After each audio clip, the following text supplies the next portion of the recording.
तो hey guys, आज की इस वीडियो में हम एक काफी क्रेजी और ऑसम फाइट को देखने वाले हैं जो कि होगी जिन्वू वर्सेस एंट किंग बेरू की। और इस वीडियो में मैंने पूरे जेजू आइलैंड आर्क को एक्सप्लेन किया है। तो चलो शुरू करते हैं। तो एपिसोड की स्टार्टिंग में हमें दिखाया जाता है जेजू आइलैंड, जहाँ पर डंजन ब्रेक होने की वजह से एक एंट समन हो जाती है और फिर वो एंट वहाँ के सारे लोगों को मारना स्टार्ट कर देती है। और उस आइलैंड पे इतने ज्यादा हाई रैंकिंग के हंटर्स नहीं होते हैं, जिसकी वजह से वो एंट वहाँ के सारे लोगों को एफर्टलेसली मार देती है। और जो लोग बच जाते हैं वो जेजू आइलैंड को छोड़कर भाग जाते हैं। और उसके बाद वो एंट अपनी कॉलोनी बनाना स्टार्ट कर देती है जेजू आइलैंड पर। और वो इतनी जल्दी इवॉल्व हो रही होती है कि कोरियन हंटर एसोसिएशन समझ जाती है कि अगर अभी कुछ नहीं किया तो देखते ही ये एंट पूरे जेजू आइलैंड को कवर कर लेगी। और उसके बाद उन एंट्स का नेक्स्ट टारगेट होगा साउथ कोरिया। और उसके बाद कोरियन हंटर एसोसिएशन ये प्लान करती है कि वो जेजू आइलैंड पे अटैक करेंगे, लेकिन उनके पास इतने ज्यादा पावरफुल हंटर्स नहीं होते हैं जो कि उस एस रैंक गेट की डंजन्स को कंप्लीट करवा पाए। और इसलिए वो जापान हंटर एसोसिएशन से हेल्प मांगती है और जापान रेडी हो जाती है उनकी हेल्प करने के लिए। और इसके बाद दोनों ही कंट्रीज प्लान बनाती है जेजू आइलैंड पे अटैक करने के लिए। और जो जापान हंटर एसोसिएशन होती है उनका प्लान होता है कि वो जेजू आइलैंड पर 4 डिफरेंट एरिया से अटैक करेंगे। और जैसे ही अटैक होने लगेंगे वैसे ही सारी एंट्स को पता चल जाएगा कि जेजू आइलैंड पर अटैक हो चुका है। और इसलिए सारी एंट्स क्वीन को छोड़कर अटैक वाले एरिया पे चली जाएंगी, जिससे क्वीन अकेली रह जाएगी। और जैसे ही क्वीन अकेली हो जाएगी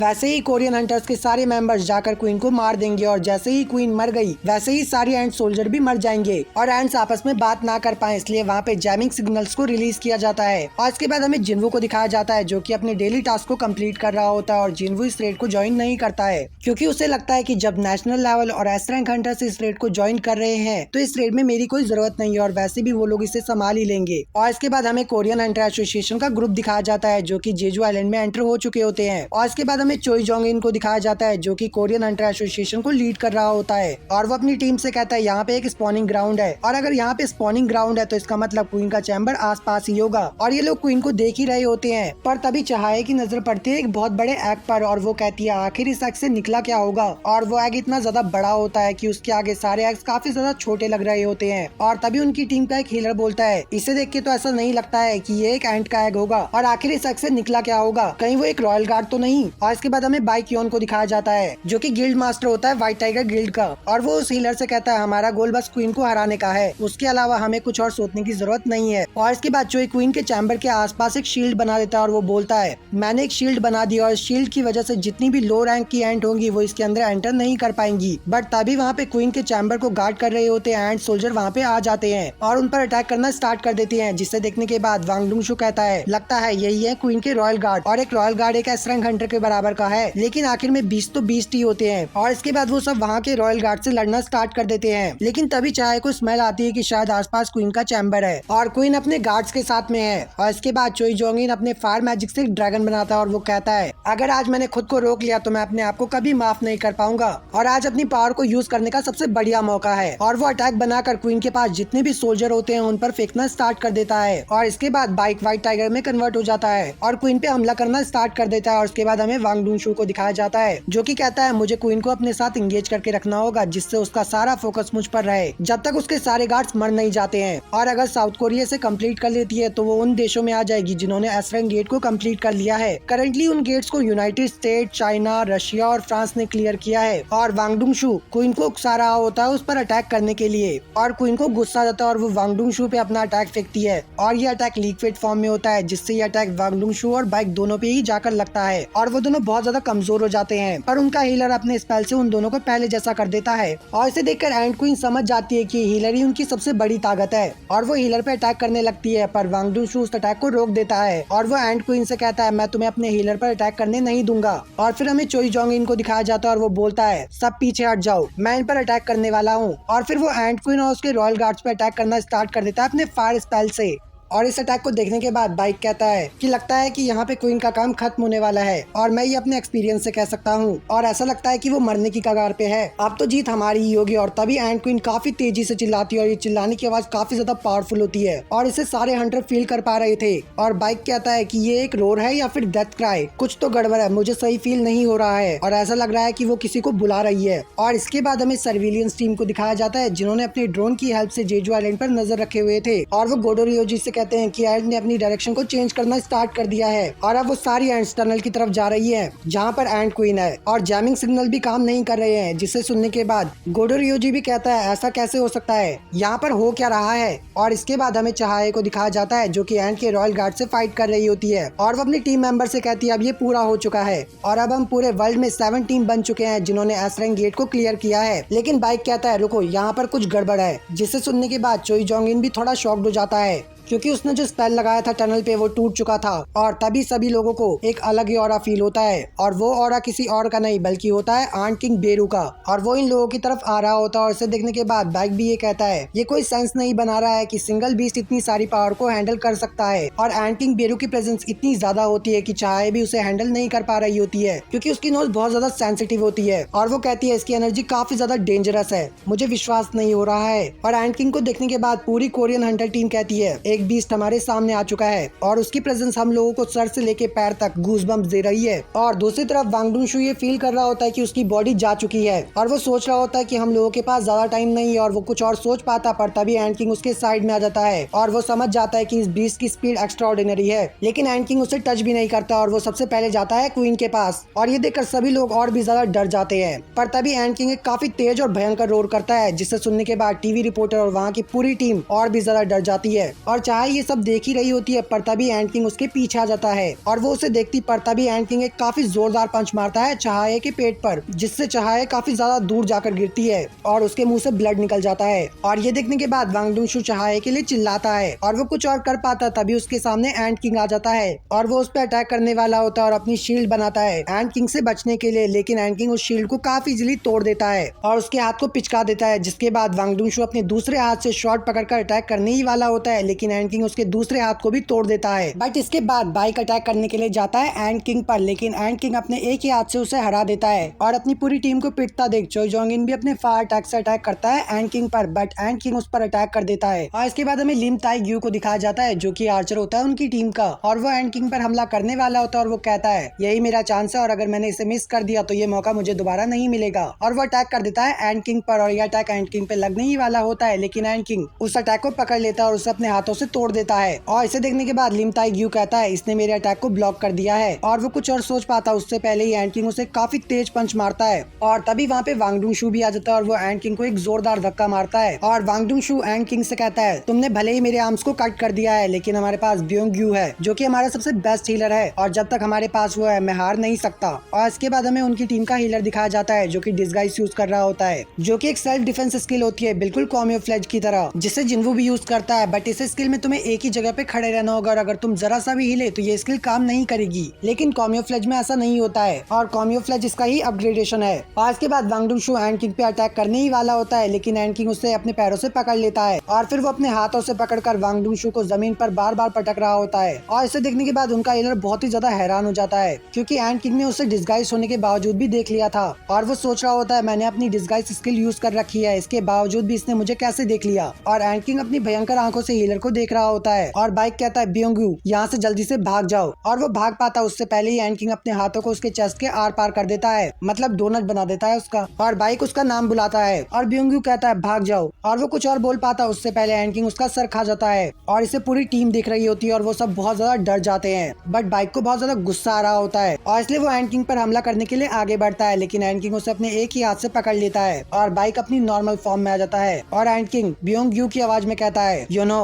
भाग जाओ यहाँ से जितनी दूर हो सके। और बाइक कहता है तुम्हारी हिम्मत कैसे हुई, लेकिन एंट किंग कहता है तुम सब बहुत कमजोर हो। और बाइक सोच रहा होता है कि इस बीस्ट ने ब्योंगू को मारा ही नहीं है बल्कि उसकी सारी स्ट्रेंथ और नॉलेज जो भी उसके पास था सब कुछ कंज्यूम कर लिया है। और इसके बाद एंट किंग कहता है तुम्हारा किंग कौन है। बेक कहता है किंग, लेकिन तभी एंट किंग को एक प्रेजेंस फील होती है और वो कहता है बाहर बाहर कोई स्ट्रॉन्ग प्रेजेंस है और ऐसा बोलकर वो तुरंत बाहर के लिए निकल जाता है। और बाइक कहता है ये बाहर गोटो रियोजी की तरफ जा रहा है, हमारे पास यहाँ बैठने के लिए ज्यादा टाइम नहीं है और अगर हम यहीं बैठे रहे तो ये बीस्ट यहाँ दोबारा आ सकता है और अगर ये दोबारा यहाँ आया तो हम जिंदा नहीं बचेंगे। और वो कुछ और बोल पाता उससे पहले ही वहाँ पे एंड सोल्जर आ जाती है और इसके बाद हमें दिखाई जाती है मारिया इशिडा जो कि गोटो रियोजी की टीम में होती है और वो कहती है कुछ तो गड़बड़ है क्योंकि पहले तो हमने चार्ली से कांटेक्ट खो दिया था और अब हम डेल्टा से भी कांटेक्ट खो चुके हैं। और गोटो रियोजी कहता है हो सकता है कि सिग्नल में ही कोई दिक्कत हो लेकिन हम रेंज के अंदर है तो ऐसा नहीं हो सकता है। और तभी वो ब्रावो को कॉल लगाते हैं और वो कहते हैं टीम ब्रावो रिस्पॉन्ड। और इसके बाद हमें टीम ब्रावो को दिखाया जाता है जिसे कनाए ताबाता लीड कर रही होती है है और वो कहती है Bravo team here, all alive and well. और इस पर गोटोरियोजी कहता है अभी हमने टीम चार्ली और डेल्टा से कांटेक्ट खो दिया है, और क्या तुम लोगों ने भी खो दिया है? और कनाई कहती है तो तुम कहना चाहते हो कि हम उनके ऊपर चेक करें? और गोटोरियोजी कहता है नहीं, मैं वहाँ पे खुद जा रहा हूँ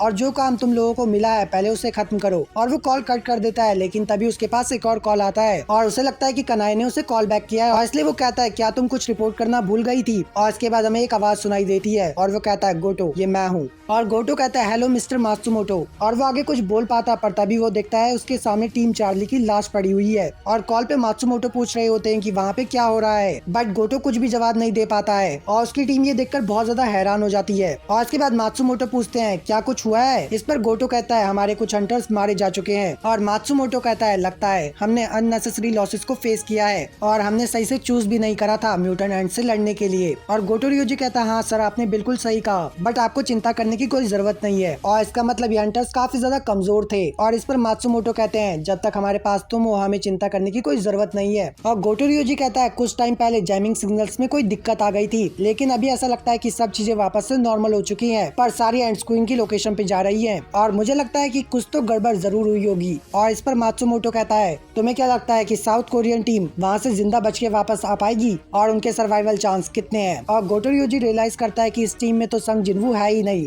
और वो कहता है मैं अपने एक्सपीरियंस से बताऊं तो साउथ कोरियन टीम जो कि अभी हमारे साथ है उनके सर्वाइवल चांस 0% है। और इसके बाद हमें मात्सुमोटो को दिखाया जाता है और वो कहते हैं अच्छा हुआ जापानीज हंटर ने अपना पूरा बेस्ट दिया है, बट इसके बावजूद भी इस जेजू रेड में, लेकिन अनफॉर्चुनेटली उन्हें एक हार के साथ ही वापस जाना पड़ेगा। और गोटो तुम्हारा नेशनल लेवल हंटर बनने का टाइम नजदीक आता हुआ दिखाई दे रहा है। और इसके बाद मात्सुमोटो गोटोरियोजी से कहता है कि हमने अपने अल्टीमेट गोल को अचीव कर लिया है, जो कि है south Korean S rank hunters को खत्म कर देना, और अब तुम वहाँ से वापस आ सकते हो। और इसके बाद गोटोरियोजी अपनी टीम से कहता है अब हम वापस जा रहे हैं। और इसके बाद उसकी टीम कहती है ठीक है, और वो कहता है हम इन बॉडीज के लिए वापस आएंगे, लेकिन तभी उसे एक प्रेजेंस फील होती है और वो पीछे मुड़ता है और वो अपने स्पेयर को निकालकर अटैक को ब्लॉक कर देता है। और वो सोच रहा होता है ये कोई ऑर्डिनरी एंड नहीं है, और वो कहता है मिनोरू जाओ यहाँ से और जाकर ब्रावो की टीम को ज्वाइन कर लो, और अगर ये एक स्ट्रॉन्ग बीस्ट है तो सिर्फ तुम मेरे रास्ते में आओगे। और इसके बाद एंड किंग गोटोरियोजी को देखकर बोलता है क्या तुम यहाँ के किंग हो? और गोटोरियोजी कहता है एक एंड जो कि इंसानों की भाषा बोल सकता है, इंटरेस्टिंग। और वो कहता है कि क्या मैं एक किंग हूँ? तुम ये पूछ रहे हो कि मैं किंग हूँ? और इसके बाद एंड किंग काफी तेज रॉर करता है, और इसे देखने के बाद गोटोरियोजी कहता है इस बीस्ट के पास इतनी ज्यादा खतरनाक मैजिक पावर कैसे है? और ऐसी फीलिंग मैंने पहले भी फील कर रखी है। और वो सोच रहा होता है जिन्वू के बारे में, जब उसकी जिन्वू से फाइट हुई थी, और तभी गोटोरियोजी का स्पेयर टूट जाता है और उसका सर जमीन पे पड़ा हुआ होता है। और इसके बाद हमें कोरियन हंटर एसोसिएशन की टीम दिखाई जाती है जो कि एंड सोल्जर से लड़ रहे होते हैं। चोई तुम अपनी हीट को और नहीं बढ़ा सकते हो क्या? इस पर चोई कहता है मैं अपनी हीट को तो बढ़ा सकता हूँ, लेकिन अगर मैंने ऐसा किया तो इस जगह पे जितना भी ऑक्सीजन है वो सारा खत्म हो जाएगा। और बेक सोच रहा होता है कि हमारी टीम को काफी ज्यादा इंजरीज आ चुकी हैं और हमारे हीलर ने भी अपना पूरा बेस्ट दिया था हम लोगों को हील करने के लिए, लेकिन ये काफी ज्यादा नहीं है हम लोगों को नॉर्मल करने के लिए, और हम सब में से चोई जोंगिन ही हमारी आखिरी उम्मीद है। और अब बस हम यही सोच सकते हैं कि उसकी ये फ्लेम्स एंड सोल्जर को मारने के लिए काफी हो। और चोई जोंगिन अपनी पूरी पावर से लड़ रहा होता है एंड सोल्जर से, लेकिन यहाँ पे एंड सोल्जर इतनी ज्यादा होती है कि चोई जोंगिन के लिए भी उसे संभालना काफी ज्यादा मुश्किल हो रहा होता है। और बेक सोचता है कि लगता है कि अब हम ऐसे ही मरने वाले हैं, लेकिन तभी उसके पैर से एक शैडो सोल्जर बाहर निकल के आता है और उसके पास आती हुई एंड्स को पकड़ लेता है, जिसे देखकर बेक बहुत ज्यादा सरप्राइज हो जाता है और वो कहता है एक ब्लैक सोल्जर, आखिर ये चीज है क्या? और इसके बाद हमें उस सोल्जर का फेस दिखाया जाता है और साथ ही ये भी दिखाया जाता है कि कैसे जिन्वू कोरिया में होते हुए उन सब लोगों को देख रहा होता है और कहता है एक्सचेंज। और इसके बाद हमें जिन्वू और उसकी पूरी शैडो आर्मी को दिखाया जाता है, और भाई ये बोलते हुए मुझे खुद गूज़बम्स आ रहे हैं। और वो आयरन को बुलाता है और आयरन अपनी प्रोवोकेशन स्किल एंड्स पे अप्लाई कर देता है और इसके बाद जिन्वू कहता है गुड वर्क,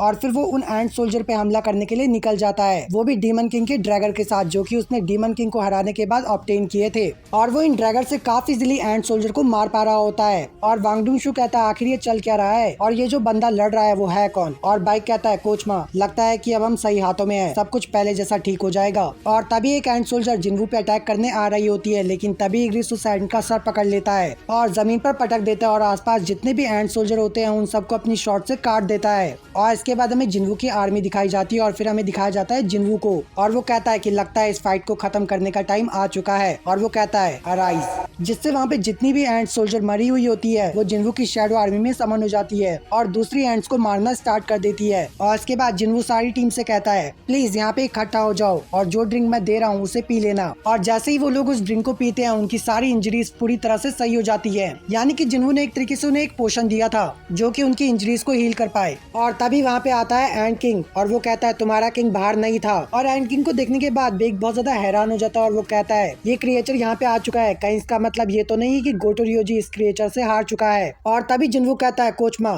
प्लीज चहाये का ख्याल रखना। और वो एंड किंग की तरफ बढ़ना स्टार्ट कर देता है और वांग डूशु कहता है ऐसा मत करो जिन्वू। और जिन्वू कहता है तो अब मैं समझ गया हूँ कि क्यों मैं गोटो रियोजी की शैडो को डायरेक्ट नहीं कर पा रहा था और लगता है कि इस क्रिएचर ने गोटो रियोजी को मार दिया है। और इसके बाद एंड किंग कहता है क्या तुम इंसानों के किंग हो। और इसके बाद जिन्वू और एंड किंग आमने सामने आ जाते हैं और एंड किंग कहता है तुम्हारी प्रेजेंस काफी ज्यादा डरावनी है ह्यूमन। और इसके बाद वो काफी तेज रॉर करता है और उस पर जिन्वू बोलता है तुम एक इंसेक्ट की तरह बिहेव कर रहे हो। और इसके बाद एंड किंग जिन्वू पे काफी खतरनाक अटैक लॉन्च करने वाला होता है और वो अटैक इतना ज्यादा खतरनाक होता है कि आसपास की सारी चीजें डिस्ट्रॉय हो जाती हैं और इस अटैक से काफी ज्यादा माना निकल रहा होता है। और इसे देखने के बाद चोई कहता है कि एक मेज टाइप हंटर को कभी भी अपने अपोनेंट के इतने करीब नहीं जाना चाहिए। और इसके बाद हमें अटैक के बाद का सीन दिखाया जाता है और वो जगह पूरी तरह से डिस्ट्रॉय हो चुकी थी और जिन्वू का वहाँ पे कोई भी नामो निशान नहीं होता है। जिसे देखने के बाद एंड किंग कहता है तुम वीक हो, तुम किंग नहीं हो सकते हो। और वो ऐसा बोल ही रहा होता है लेकिन तभी जिन्वू उसके पीछे आ जाता है और वो कमांडर टच एबिलिटी को एक्टिवेट करता है। तो ये एक तरह की एबिलिटी है जिसको जिन्वू यूज करता है और इससे जिन्वू किसी भी ऑब्जेक्ट को मूव करवा सकता है, वो भी उसकी मर्जी के बिना, और उसे घुटनों के बल बैठा देता है। और फिर वो एक काफी जोरदार पंच मारता है एंड किंग के सर पे और ये पंच इतना ज्यादा पावरफुल होता है कि जिससे एंड किंग काफी ज्यादा दूर जाकर गिरता है। और बेक कहता है मुझे पता था कि ये पंच इतना ज्यादा पावरफुल है बट मैंने इमेजिन नहीं किया था कि ये इतना ज्यादा पावरफुल होगा। पर इसके बाद एंड किंग जिन्वू की तरफ आ रहा होता है और जिन्वू कहता है कितना इरिटेटिंग है। और एंड किंग अपने दोनों हाथों से जिन्वू पे अटैक करने वाला होता है लेकिन जिन्वू उसके इस अटैक को अपने एक ही हाथ से रोक देता है। और फिर जिन्वू एक जोरदार पंच मारता है उसके नेक और लेग्स पे और उसके सर पे और ये सब इतना ज्यादा फास्ट हो रहा होता है कि एंड किंग भी कहता है आखिर ये बंदा है कौन। और फिर एंड किंग पंच मारने ही वाला होता है जिन्वू पे पर तभी जिन्वू पंच करता है बट जिन्वू का पंच इतना ज्यादा पावरफुल होता है कि एंड किंग पीछे जाकर गिरता है और वो कहता है इसने मेरे एक्सोस्केलेटन को ब्रेक कर दिया है बट ये तो इम्पॉसिबल है। और वो कुछ और सोच पाता पर तभी जिन्वू उसके सामने आ जाता है और जिन्वू पंच मारता है उसके चेस्ट पे। और इसके बाद एंड किंग अपनी टंग को बाहर निकालता है जो कि काफी ज्यादा डेंजरस लग रही होती है और वो अपनी टंग से जिन्वू पे अटैक करता है और ये अटैक जिन्वू पे लग ही जाता है क्योंकि उसने इस अटैक की उम्मीद नहीं की थी और जिन्वू पीछे चले जाता है इस अटैक से। और हमें दिखाया जाता है कि इस अटैक में पॉइजन होता है जो कि इस दुनिया का सबसे खतरनाक पॉइजन होता है। और एंड किंग कहता है तुमने अपना बेस्ट दिया ह्यूमन बट अब तुम्हारे मरने का टाइम है। और इसके बाद एंड किंग अपने हाथों को जिन्वू के सर पे रखने ही वाला होता है लेकिन जिन्वू उसके हाथ को पकड़ लेता है और ये देखकर एंड किंग बहुत ही ज्यादा सरप्राइज हो जाता है। और फिर जिन्वू एक काफी जोरदार पंच मारता है एंड किंग पर जिससे वो काफी ज्यादा दूर जाकर गिरता है। और यहाँ पे एंड किंग की आधी एनर्जी खत्म हो चुकी थी और जिन्वू की डिटॉक्सिफाइड स्किल एक्टिवेट हो चुकी होती है। और फिर वो एंड किंग के ऊपर एक जोरदार किक मारता है लेकिन एंड किंग वहाँ से गायब हो चुका था।